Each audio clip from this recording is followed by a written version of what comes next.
Why can't global events be like this? You might be wondering what I'm trying to say. Well, a big shout out to Trash Gaming for helping me log into my China account to play Asphalt 9 China version because the Huawei app has restricted access to everyone outside of China. I would have made this video earlier but I got busy with other ideas, but I kept the fundamental of this video with me. Today, let's dive into it. Some time ago, the Aston Martin Valhalla event arrived in China version of Asphalt 9. What's special about this event was that it was a completely maxed out free event. Now you might think if it is the max free try event, it must have had trash reward like the global version. But no, the event had 6 main chapters, 5 chapters for the headliner cars and 1 chapter for the main car, the Aston Martin Valhalla. The headliner cars were impressive: Bugatti Chiron, Koenigsegg Jesko, SSC Tuatara, Aspark Owl and the legendary Koenigsegg Jesko Absolut. Finally, the Aston Martin Valhalla concept car as the main prize. Let's break down the chapters and the reward. Number 1. Bugatti Chiron chapter. The featured cars were Ferrari FXXK, Lamborghini Terzo Millennio, Koenigsegg Regera, Chevrolet Corvette Grand Sport and the Bugatti Chiron. This chapter alone offered 800,000 credits, 330 tokens and 6 Valhalla blueprints. Number 2. Koenigsegg Jesko chapter. The featured cars were Tecru's 1896 track version, Ferrari LaFerrari Aperta, Lamborghini Huracan, Pininfarina Battista and Koenigsegg Jesko. Rewards were even better here, with 900,000 credits, 390 tokens and 6 Valhalla blueprints. Number 3. SSC Tuatara chapter. This chapter featured Neo EP9, Rimac Navara, Lamborghini Sian FKP, Bugatti LVN and SSC Tuatara itself. The rewards were 1 million credits, 450 tokens and 6 Valhalla blueprints. If your jaw has touched the floor, pick it up again, because there are still 2 main chapters to discuss. Number 4. Aspark Owl chapter. Featured car included the Glickenhaus 007S, Aspark Owl, Bugatti Centodieci, Koenigsegg Gemera and Hennessy Venom F5. At this point, the rewards were getting ridiculous, with 1.1 million credits, 510 tokens and 6 Valhalla blueprints. Number 5. Koenigsegg Jesko Absolut chapter. The featured car were Lamborghini Revuelto, 4 Team Fordzilla P1, Bugatti Bolide, Bugatti Chiron Supersport 300 Plus and Koenigsegg Jesko Absolut. Rewards included 1.1 million credits, 570 tokens and 6 Valhalla blueprints. The main chapter of Aston Martin Valhalla concept car was globally rank-based event stuffed with a good chunk of tokens to collect. If you need a moment to process all these rewards, go ahead and pause the video. I only had 3 days to access this event and in that short time, I managed to collect about 90% of the tokens reward and grabbed around 30 Valhalla blueprints. Now you might think I'm just making you jealous since you can play the China version of the game. So what's the point of telling you all these mouth-watering rewards? Well, if you have been following my community tab, I posted about the predatory monetization going on in Asphalt Laying Unite and asked for your opinion. So let's discuss what's happening in the global version. The difference between the China and global version of the game during their respective anniversary event is as vast as the sky and the ground. While the China version was giving away top tier cars like F1M and Jesko for tokens as part of the anniversary celebration, the global version was hyping up the launch of ALU expansion, which was just a buggy mess. Not to mention we had the Absolute Drive Syndicate event, which was hype but ended up being a huge letdown. Because contrary to China version of the game, the Absolute in the global version turned out to be a fake king nonetheless. Now, when we talk about the predatory monetization of ALU, it can be break down into simple steps, or like stages as you can call it. Number 1.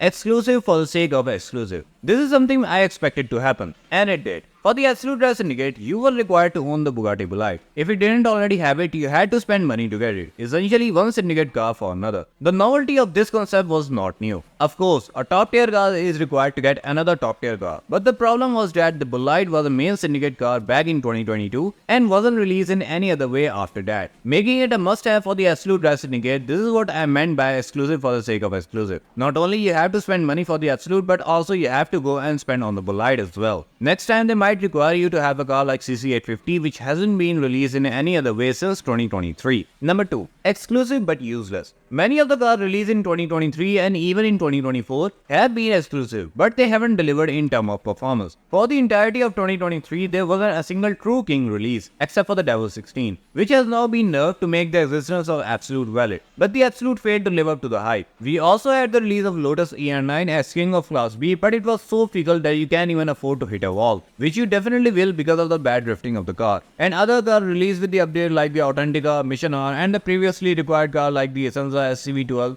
were just space filler. This makes you question the value of spending money on the game. Number 3. Less reward for equal spending. This is a big issue, especially for both free-to-play players and those who spend money. Take the recent Burst Speed pack. These used to be packs everyone looked forward to because they contain good cars. But the latest Burst Speed were only 33% reliable and 16% viable. I have explained everything in a separate video showing on the top right corner. And then there was the midweek Mayhem pack with the Devil 16 on the poster. But it didn't even feature the Devil. Instead, it had the Gemera, Imola and Apollo Evo. This was misleading and felt like a scam. I have one question here. Why is the Apollo Evo being featured in a new pack when it was already released in a previous one? You might say this was mentioned in the patch note, but that feels like more of a cover-up than a valid explanation. Even if it was announced there, the secretive way these Burst Speed packs are handled seemed like a way to manipulate the system. Let me be brutally honest here. Anyone who already wanted the Apollo Evo had their chance, and those who didn't want it won't be swayed by re-releasing the packs.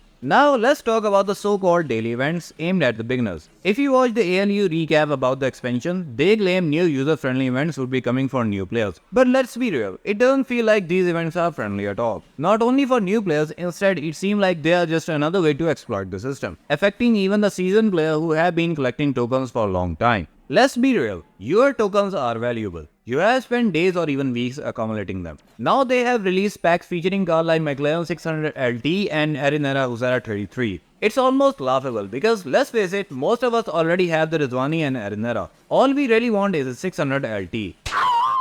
But here's the catch, spending your tokens on 600 LT can cost you up to 30,000 tokens. With the odds of 66% chance of getting stuck with Arinera and Rizwani trade coins stacked against you, the total cost can easily soar to 40,000 tokens. If you are thinking of spending your hard-earned tokens on this pack, I would strongly advise against it. Instead, wait for the 600 LT to appear in a car hunt. I think there you will have much better chance to spend your tokens wisely. Number 4. Exclusive but concealing it. This is where the MP2 season used to come in usage, but they stopped releasing them. Nowadays, they release a car that seems amazing, but there's usually no way for you to test it without spending money. This is misleading because they build hype around a car and force players to spend money, and later on the car sometimes turns out to be garbage. If players knew the reality, they probably wouldn't go for it. For everyone asking me to make a tutorial on how to download the China version of the game, I can do it. The Huawei app and the game's initial interface are entirely in Chinese and I don't know how to explain every step clearly. I don't want to give you vague instructions like try this or oh no sorry do that instead. That's why you will not see the tutorial for it.